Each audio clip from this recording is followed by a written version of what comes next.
I think we're going to go ahead and get started. We're just going to pick up Romans 7. We use a Koine era pronunciation. So the textbook that we use here at Asbury is my Koine Greek grammar, Koine Greek grammar. But so you might hear us pronouncing it not Erasmian.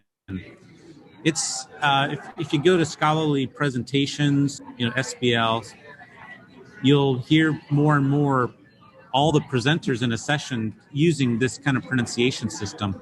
So Michael Halcomb teaches conversational Koine. Randall Booth has courses immersive. Steve Runge, others. Christopher Fresh. So they'll use this pronunciation system. Michael calls it Koine era pronunciation, KEP, and I think that's a good understanding of it. But there's actual text critical evidence for it. I found a wax tablet where a teacher was dated to around 120, where a teacher was writing out a piece of Menander, and then the student was copying it, and it actually had a mistake that they both made with the verb pistevo or pistuo, actually the verb that we know really well, right, I believe, and they spelled it pistevete, but in the original it was pistevete. Well, it sounds the same. They wrote out, ungrammatically, they wrote out the last as an alpha iota, making the ending etai, which would be third middle passive, third singular, etai, Erasmian pronunciation. Kep is ete, which is the same as second person plural, ete. So the teacher got it wrong, the student got it wrong, it was ungrammatical Menander. So here's an example, and I was just simply trying to fill the space of my textbook. I had a half a page empty, and I'm like, I want to find an artifact. And I found this wax tablet, and I started researching. I'm like, holy cow, this supports KEP, the KEP pronunciation. So yeah, really interesting. So anyway, you'll hear us kind of read in a way that might sound a little different. I'm not sure what you're familiar with, Rachel. But so we're going to pick up at 7:21. So Evrisko ara ton nomon to thelonti imi piin to kalon oti imi to kakon parakita. So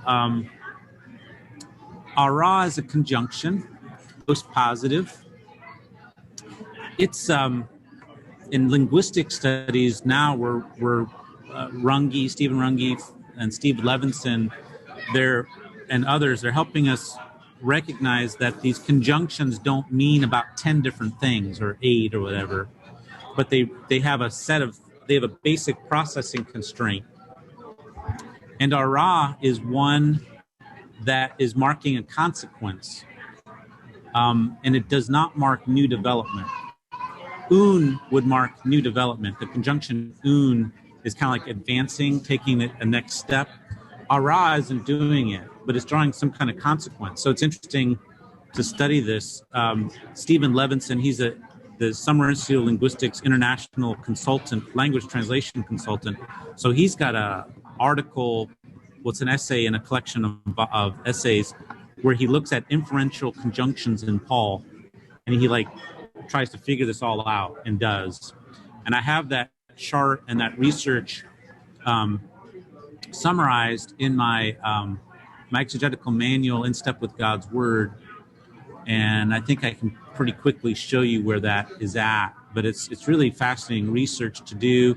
More work needs to be done. It's like on page 132, I think. No, just a little bit earlier,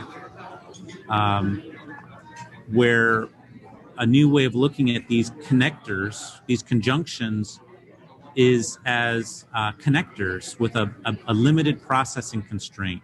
So here's my discussion of that. So instead of a semantic approach where, like if you look up un, oftentimes it's like 8 or 10 different meanings, and they're like alternative meanings in English. It's like contrast, sometimes additive, sometimes causation. It's just really confusing. And then that's not actually how languages work. So languages have these particles called connectors that have a more limited set of constraint that it puts on the meaning of the discourse. And so here I have a chart where I summarize the work of Levinson and Runge and Fresh. So is marking inference and consequence, whereas Ara is marking that. Has a distinctive development aspect to it. It's advancing the argument. And then I have a little discussion here. This is from Levinson, that essay. He says, Ara constrains what follows to be interpreted as a consequence of what has already been stated in the context. It typically introduces a direct logical consequence of usually a single proposition. So as we look at Ara, it's drawing a consequence. And if we were to go back and look at these earlier verses, this is what he's been talking about, is the struggle that I have, the good I want to do, I can't do. And this is the consequence that he's drawing. He says, I find that then the law. So how would you differentiate in translation between like un and ara, or are they translated the same, but there's just a deeper understanding in exegetical work that you can bring? They're often translated overlappingly, but un is somehow marking a next step. There's some new information being added as a consequence. Okay. And then ara is sort of Ara is not. This is just a consequence. It's just a consequence. Okay. Yeah. Interesting. Yeah. So teasing that out exegetically is what needs to be done next. So I'd recommend reading Levinson's article and really trying to get your mind around what he's doing. But it's a new way of thinking about these connectors. Wherefore and therefore. Very catchy. Yeah, very catchy. Let me see. It's called Therefore, Wherefore. What's the difference? And if you email me, I'll send you it. I actually have it. It's kind of, it's like in an essay. It's hard to get a hold of, so I can send it to you. Okay, I'll do that. I have it right here. It was actually a presentation, and then eventually it was published as an article. Yeah, so I actually have it right here on my Zotero. Yeah. Okay. We usually don't go this details. Sorry. We usually jump right into it. Okay. So I find the law, and then you have this dative, to, thelon, ti, imi. I think this is a dative of respect. It's kind of like a suspended dative clause, but it's a nominal clause in that it's referring to me wanting to do the good. Literally, to me wanting to do the good. That is, with reference to me wanting to do the good. So I think this is would be called a dative of reference or respect. And this is kind of odd as well. So evrisko ton nomon, I find the law. Now that may be an accusative of respect. I find with respect to the law. With respect to me wanting to do the good. So there's almost like two layers of qualification, because this is what I'm finding. I think that's the best way to take it. And then you have the OT. See that OT? That's the content of what he's found about the law. I find that. This is what I'm finding. So this again is a consequence of his previous argument, where he's been just like going back and forth. I'm having a struggle in my flesh, and it sucks, and I want to do good, but I do bad. And so here he's kind of like, this is what I conclude. This is what I find. I'm finding this. That to me, in me, the evil lies at hand. So this verse then is about Paul drawing a consequence. I'm finding that with regard to me, that the good lies right at hand. And this verb para kime the key part of it means to be near, and then the para is like beside, or no, the key part is like to lie or lay, and then the para is a preposition added to it, and it profiles nearness. So it's a little bit of an unusual verb, and it's interesting. So he's saying that even though I want to do the good, with respect to me, evil is right there. It's right there. This is lying right beside me. Laying right beside me. It's at hand, it's ready. These are some different definitions that it has. Parakime. A lot of times I like to look at classical uses. I think there can be a sense that this is it could be like a military word. And the reason I would even begin to consider that is because the next verse, he deploys military imagery.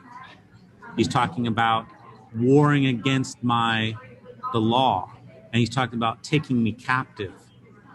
So it's almost like laying at hand, ready to ambush. That might be the sense of it. So not just near, but like in an ambush kind of way. It's like right there. Like crouched or something. Yeah, crouched and ready. And yeah, so this has to do with just kind of being aware that as we communicate, we're often working with metaphors, and that once we're kind of in a way of thinking, we attract and recruit other words into that frame of reference. And so we'll see in the next verse, it's like military, like this is a battle. This is a very bad battle. And here is the evil right there. How would you describe that, as like a semantic domain in which a passage is working? Or I'm not sure what language would describe that best. Yeah. Semantic field or something? Yeah, I think the best way to do it is it's like a metaphor field, like it's a discourse field of some type. I don't know the right language to use. I just know that language works this way, that it attracts. I mean, this is why we know what words mean in context, because we understand the domain that it's in. When we're working with Greek, we don't, we just get these wooden translations, and we don't think, we don't get to see the Greek word. That's why we learn Greek, is so that we can recognize this. Plus, I have a classics degree where I was translating Thucydides, and I think I remember seeing this word.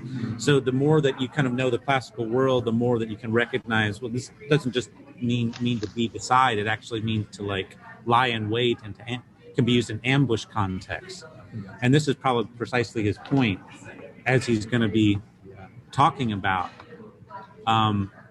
because he may be actually. I think he's then showing a progression. In other words, lies at wait, wars against me, takes me captive. So now I look at the sequence of these, it actually is like a step-by-step of how it occurs. So I don't know if scholars have seen this kind of thing, but this is how I think about the text. I think this is how language works. Okay, so now... It sounds like Cain. Pardon me? It sounds like Cain. Good, yeah. Sin is crouching. I was about to say that. Yeah, sin is crouching, ready to take you down. Yeah, I was thinking of that. I was going to say that. That's right. So I think this is evocative of that. And I love the fact that the Lord warns him ahead of time. He's very compassionate, He's warning him, and Cain's ignoring God. I mean, that's kind of what we do. He warns us. Okay, so verse 22 then. Someone want to read that out loud? I don't know Cap yet, so I won't be able to do that. I'll give it a shot. Okay, thanks, Jeff. Synedome, gar to nomo tu theo, kataton exo anthropon. Good. Yeah, very good. Nicely read. So gar is the postpositive conjunction that's marking strengthening or support. So gar, that's what its processing constraint is, strengthening. And you can strengthen in different ways. You can strengthen by logical support. You can strengthen by elaboration or explanation. But basically, gar strengthens the previous statement. And so how is it strengthening it? He's going to say this, I delight, sun edome, I delight in, and I think this verb takes the dative as its direct object. Yeah, I'm guessing, well, soon is going to take the dative. Yeah, when soon as a prepositional affix to a verb, it takes direct objects in the dative. Yeah. So I delight in the law of God. Kata ton eso anthropon, according to the inner person, the inner self. And kata is kind of a weird preposition to use here. It's like a standard, indicating some kind of standard. So I don't know if it's almost like in principle in the inner, if it's stating some kind of principle, which kind of makes sense. Like, I delight in the law of the Lord in my inner person. In my inner person makes sense. In fact, that's how the NASB translates it, in my inner person. But kata, we don't normally think of kata as in. So kata is profiling a different kind of meaning, and like a place of reference according to. Yeah, I'd like to study that a little bit more. It's not simply just in as a spatial sense. It's something else, as like a standard, or something. When I think of kata, I think of it as a standard, mainly. But I see, so here Paul is in an observational mode. I see another law. So this is verse 23. Now the de is a postpositive marker, and that constrains the discourse as a new or distinctive development. So de marks new development. And now he's starting to advance, making new points. He's not just drawing consequences, he's advancing to a new point. He says, I see another law. I see another law in my members. And this word members, it can refer to body part, as a member of a whole, like Christian community. So this could be used as like a member of a community. Here it seems to be, it's almost like he's recognizing that somehow in his bodily members, fleshly members, he sees another law. And this other law, this eteron nomon, and I think eteron is interesting because he could have used allos. And there used to be a distinction made classically, but now New Testament scholars, they don't tend to see it. Hi, welcome. As legitimate. That allos indicates another of a similar kind, whereas heteros indicates another of a different kind. But some people then thought, well, New Testament authors aren't speaking so precisely. But I don't know. I always, if this is how it's used classically, and this distinction can often be found, I'm thinking, why not allow the New Testament authors that possibility? And here, it may be that Paul is saying that there's a different kind of law going on here. And it makes sense. You're right, you get the law of God, which inside of me, a certain part of me really delights in. I delight in this other law. But I see now another law. So this other law of a different kind is in my members. And then we get a further description of that other law. Anti-stratev omenon. And that's quite a mouthful. The anti means against. That's a preposition, anti. And then you have the stratev ome. So this is the verb stratev ome, which means to war, be at war with. And the anti just stresses against. I'm not sure that anti is necessary. Like, I think the verb stratevo or stratevome may be its own verb. I'm gonna search for that. And this is where my interest in the Greek language is, like, noting these places of extra stress. And so I think there's another verb that could have been used, and it would have been the verb stratevo. Stratevo could have been used, but when you add that anti, you're you're upping the oppositional nature of it. So chatevo means to advance with an army or fleet, to wage war, and it could have been put in the middle voice as well. Middle, to serve in the army. So I guess that wouldn't have worked because it's not serving in the army. So there is maybe a slightly different sense, and so maybe the anti is necessary, but it's certainly adding this oppositional nature to what this other law is doing. And then it takes the dative case. So this would be an example of a attributive participle, an adjectival participle that's functioning attributively, and is basically telling us more information about what this other law is doing. It's waging war against the law of my mind.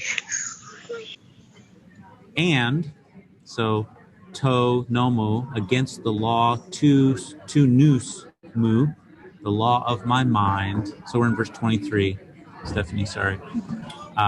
Ke ak malo tids onta me. And then this is also accusative. So the onta is a participle ending that's accusative masculine singular. So the omenon is accusative masculine singular. Omenon is a middle passive participle ending. Onta is an active participle ending. That's kind of where they look different. But the omenon, the on, should be recognizable as like a masculine accusative singular, that on ending. You've seen that a lot. That's a second declension masculine accusative singular ending. But the middle passive participle, as you'll learn next week, has omen.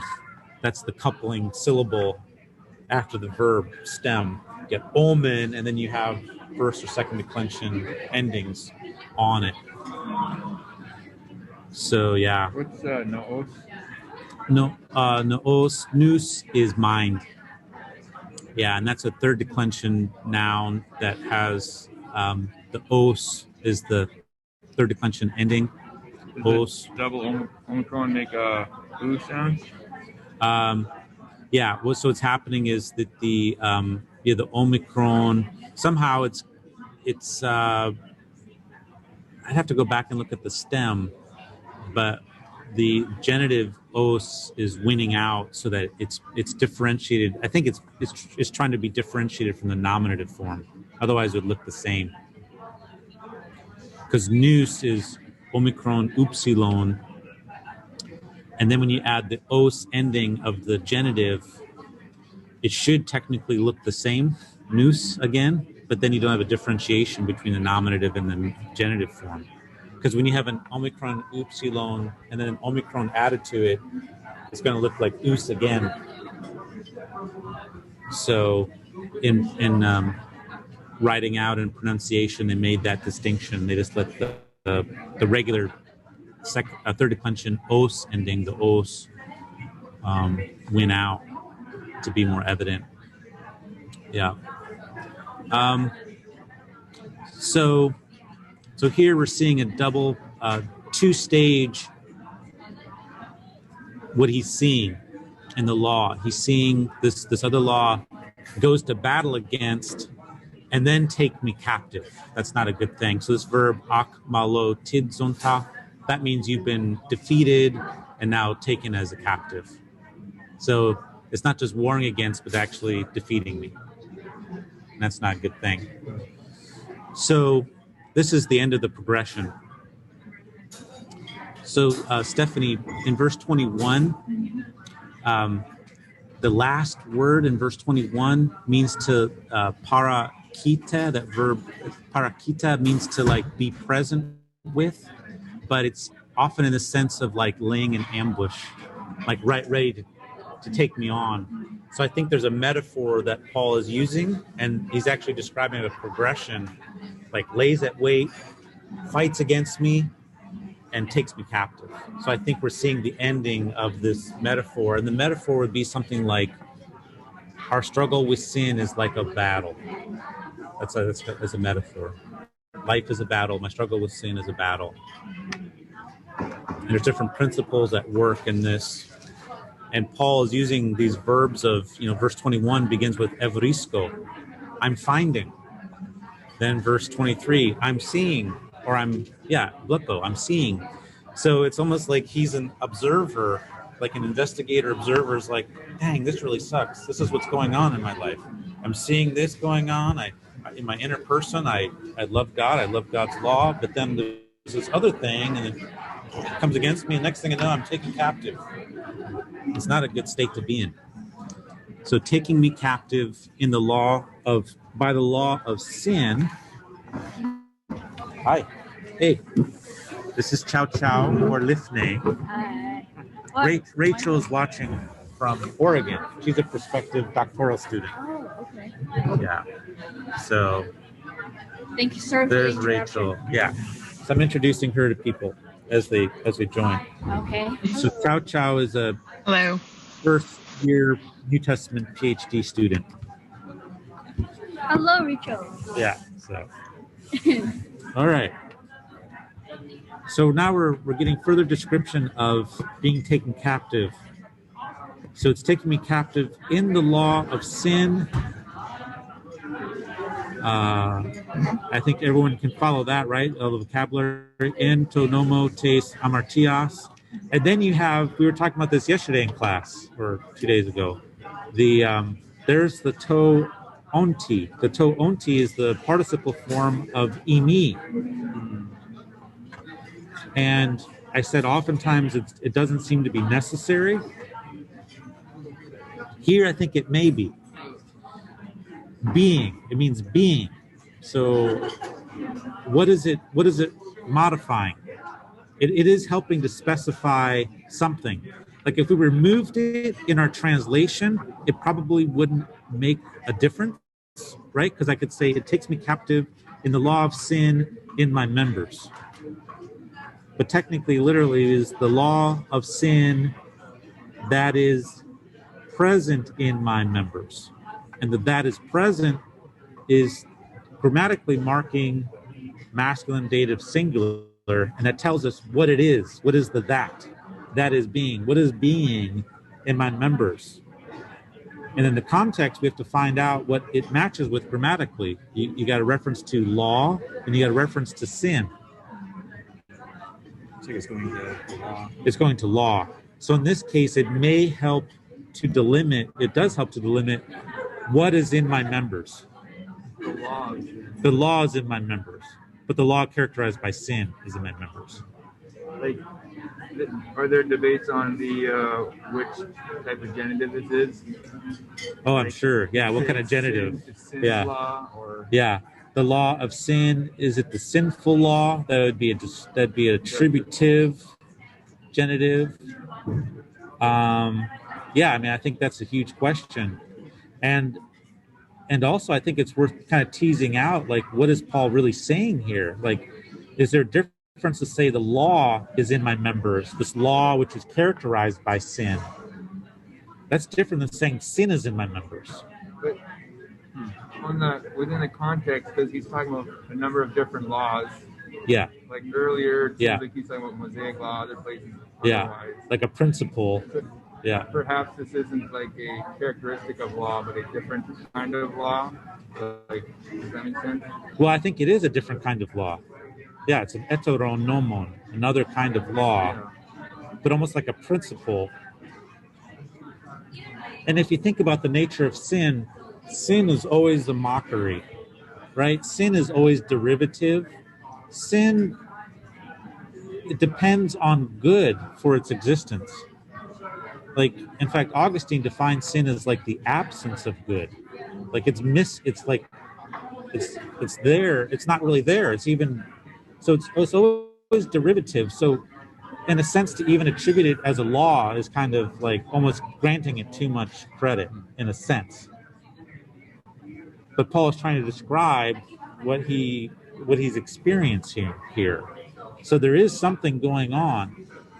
And the other thing too that I wonder about, I don't want to get into heresy here, but a lot of times we adopt a Platonic worldview where physical stuff is bad, our bodies are bad, and our mind and our souls and spirits are good. Well, that's Platonic dualism, and that's rejected by Hebrew scriptures. I mean, and so the point I often make is that physical matter is not inherently sinful.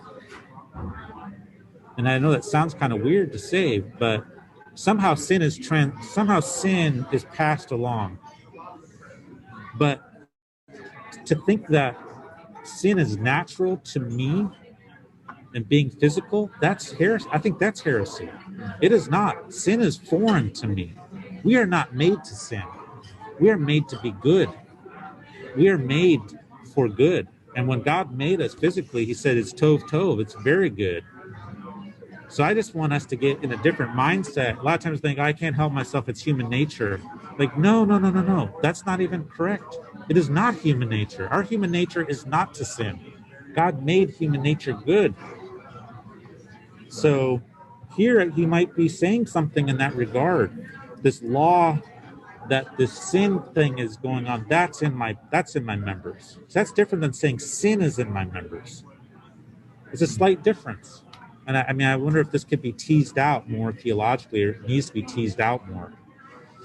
Yeah, I'm trying to understand, how would he define law here? Is it like something which compels obedience? Because if it's like the way I think of law is something that I can choose to obey or not, but this it seems to have some sort of compulsion or attraction to it. Yeah, this is dominating.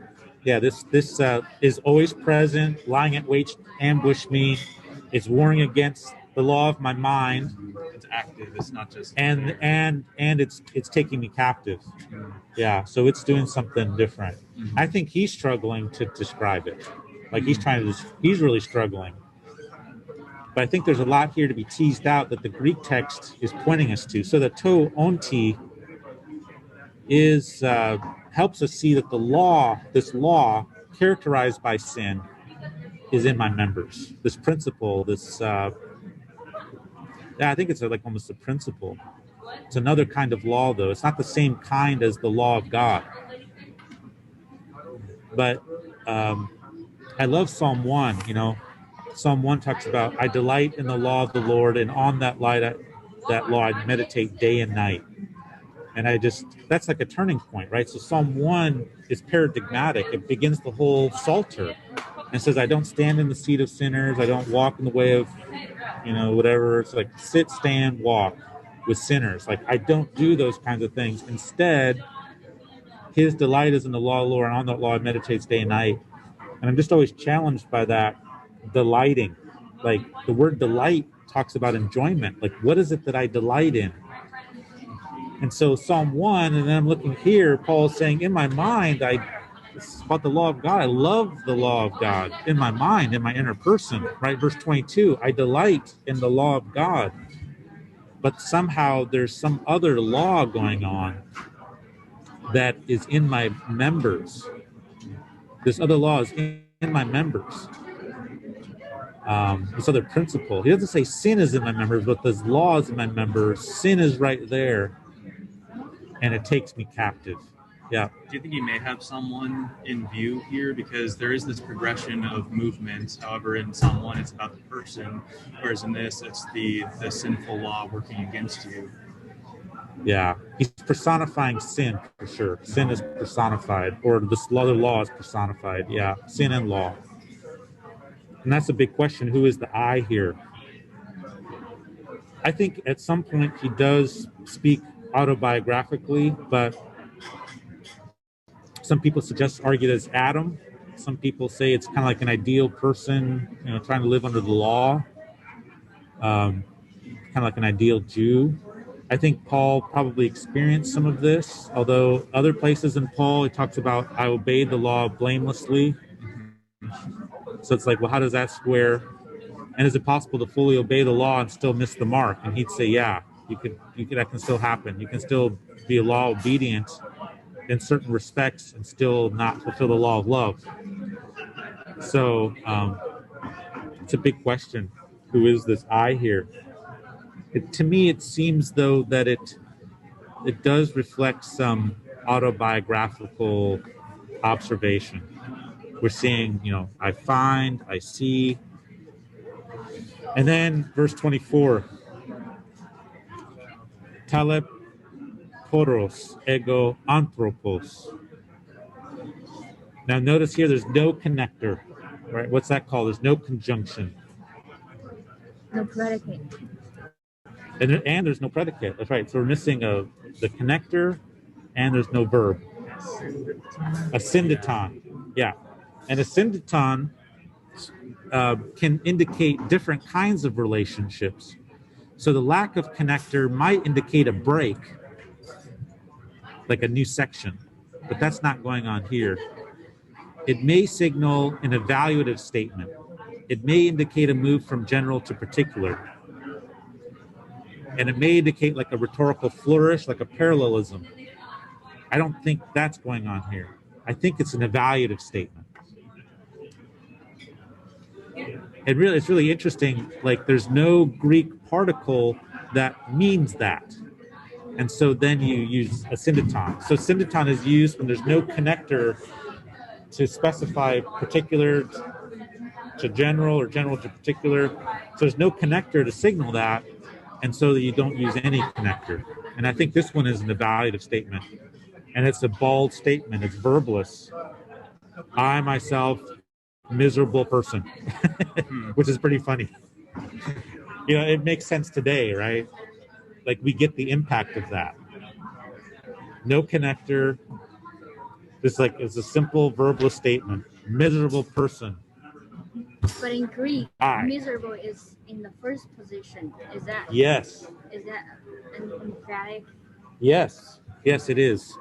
So the taleporos is forward, and this is also, I think, like a new idea. So it is prominent because of that. Yeah, that's what the stress is. The stress is on miserableness, I person. Miserable I person, literally. And it's not a man. And I wish our translations would have gotten way better. So I like the NASB because it's literal. It tends to be a little bit more literal, but it so consistently translates anthropos as man. It's not. It just means person. Human. Human, yeah. Miserable. I am a miserable person. I'm a miserable human. And then another ascendaton, no connector, tisme, rusate, who me will save. Who me? Focus on the me. Me is fronted again, it's forward. And I think I see this a lot in Greek. It's I call this principle of abutment. It's kind of a fun word, abutment, when you abut two things together. In the mental conception, it means that they're held together in the mental frame. And here I think it's like agency, me needs to be acted upon by an agent. Like I'm helpless, who helped me? Like these are together. Like this, I need someone for me right away. Like this agency, who to help me? Like I think that's what's achieved by having the tisme together. Who me will save from the body of this death. From the body of this death. This body characterized by this death. And this death, I mean, it's a metaphorical way of describing it. I think this could be the next step of the progression. So you have sin crouching ready, fighting against me, winning, taking me captive, and then I'm captive, and my maybe sometime, you know, if you're a slave, your best hope is to die. Like this could be like the last step. It certainly is the consequence of sin. Sin as a battle. Struggle with sin as a battle. That's the metaphor. And I think it goes from present and lying and waiting, fighting against me, taking me captive, and eventually I'm going to die from it. It's going to kill me. Slavery, I'm going to die. In battle, I'm going to die. Either I get killed in the battle or I'm going to become a slave and then die. So I think this is the extension of it. That'd be a descriptive characterized by death. Yeah, characterized by death.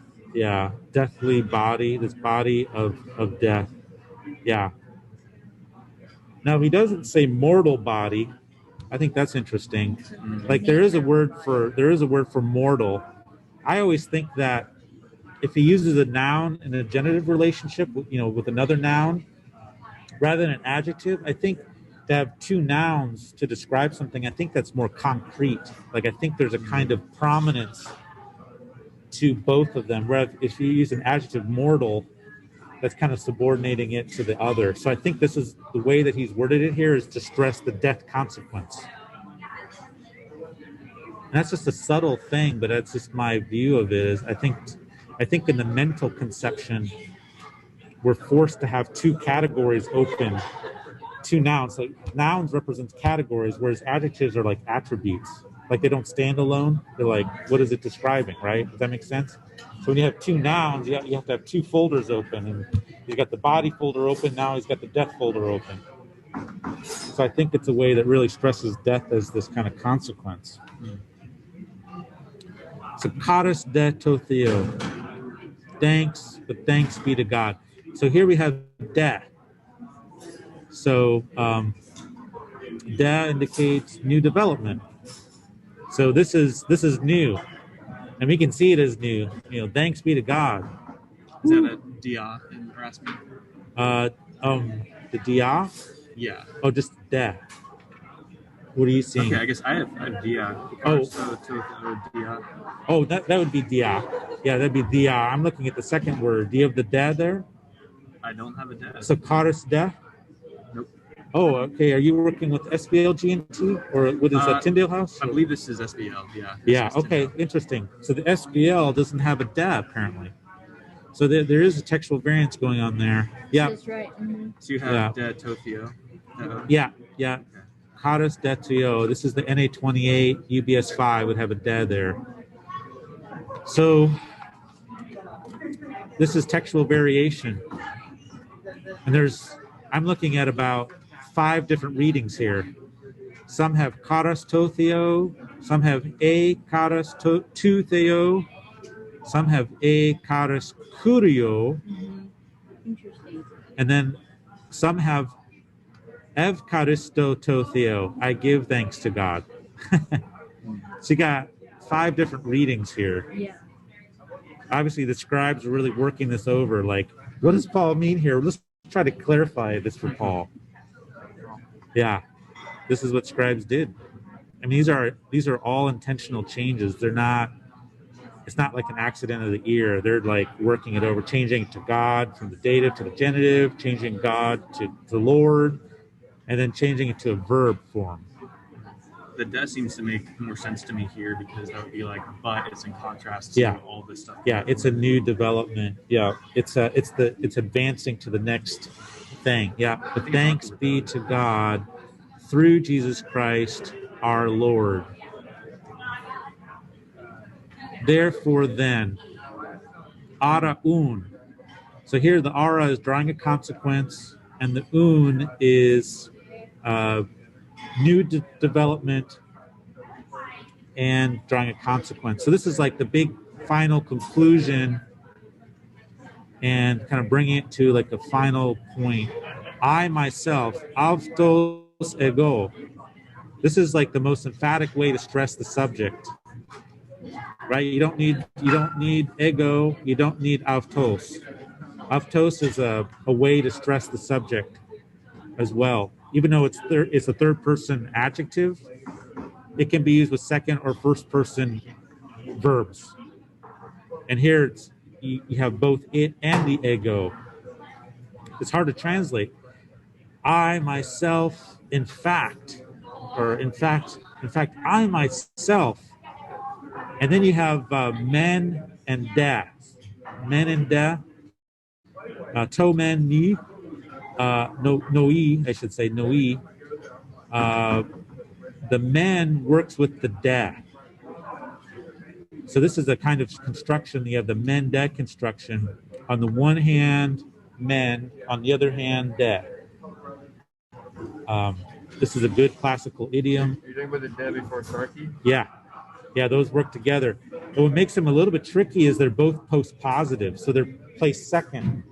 So the te de sarki, that starts the next clause. Yeah. So on the one hand, in my mind, to no e, that's the word mind again, it's a dative. Notice that the article helps you parse it, right? Thank God for the article, parsing third declension nouns. With regard to my mind, dulevo, that's the verb serve, or am enslaved to the nomu theou. So in my mind, I'm enslaved to the law of God, but in my flesh, the law of sin, the law characterized by sin. Is Paul using the doulos word for slavery to sin earlier when he's talking about slavery to sin? Or is he using a different word? I think he is using delevo. Okay. Yeah, I think so. I mean, he used take captive. That's a different word. That's a real technical, the ak malo tidzonta in verse 23. But earlier, yeah, he was using a delevo and that kind of thing last semester when we were reading. Right, this question came up, I think. Is the de here function as a contrast of these two components, or is like a comparison? De only signals new development, but in certain contexts where you have two things in contrast, it's used in contrast in a contrastive way. But de does not mean contrast. It just means new development. But the content can be contrastive. Okay. And yeah, Levinson makes this point really clear. And in fact, it's a pretty strong contrast where the what is contrasted is not to be seen as still like it's being replaced. It's being replaced. It's a pretty severe. Whereas with ukala, the Allah is correcting something, and the other thing is still present in some way. So it's interesting the difference between the two. That when it's used in these contrastive senses is making like a really strong statement. Okay. So what is men here function? Men, Steve Runge and Levinson, they'll talk about it being anticipating. It's forward pointing. Okay, and this is still like anticipating. I know when it's like conjunction is anticipating, but here it doesn't feel like a conjunction at all. Yeah, well, it's working with the de. The men is working with the de, and this is just a good classical idiom. You see men de a lot. Men de. On the one hand, this. On the other hand. Okay. And here, there's a pretty strong contrast because you have different laws.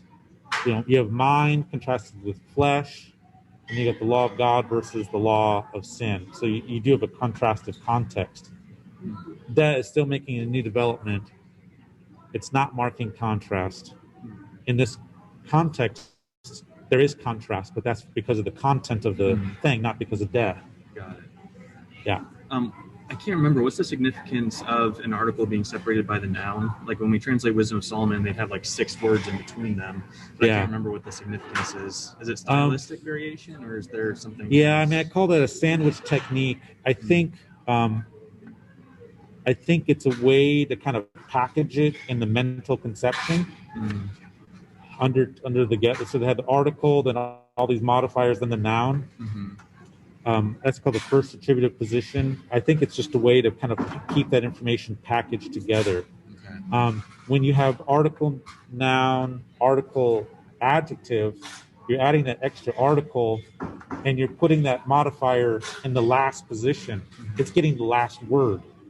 That's the last thing in the mental representation. So you get the noun and then you add this attribute that has a little bit more staying power.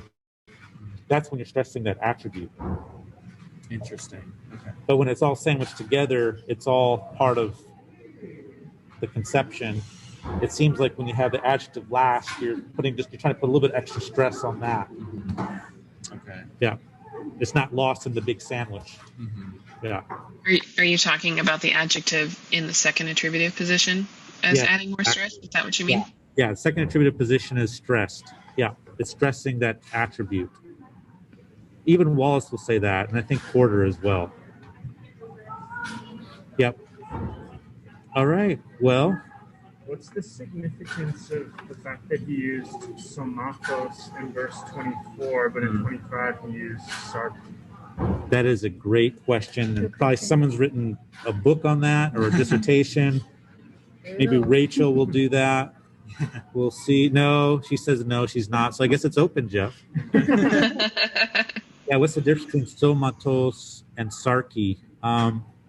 To me, somati, so this is where cognitive linguistics is really helpful. So somati profiles the body as a functioning whole. Sarki profiles us as creatures who have physical needs in our existence.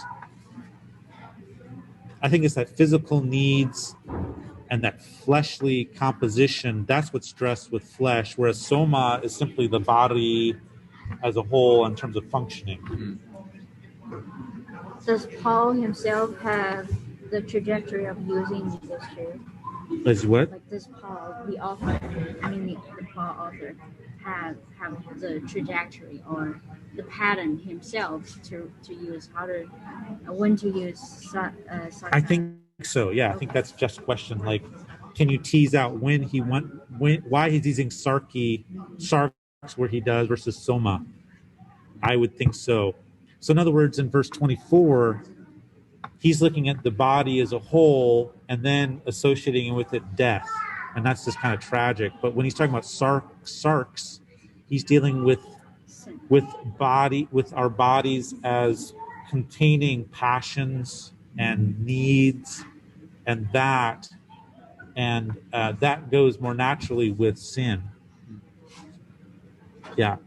Because I think so when he's talking about our bodies and our members, he's going to be using soma, because soma is our bodies as comprised of parts and functioning.